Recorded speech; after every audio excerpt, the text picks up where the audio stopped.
बलूचिस्तान के शहर तुर्बत में आईजी पुलिस बलूचिस्तान अब्दुल खालिक शेख का एक रोज़ा दौरा किया।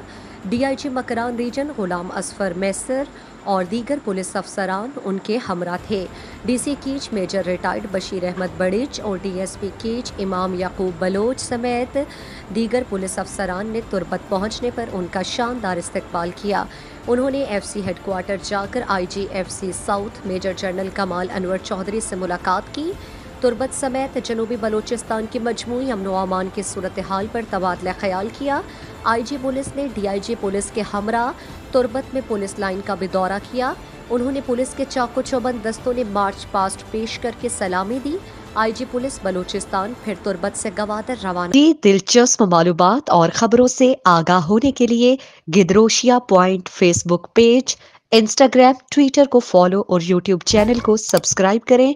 बेल आइकॉन बटन दबाना ना भूलें ताकि मकरान समेत बलूचिस्तान की खबरों से जुड़े रहें।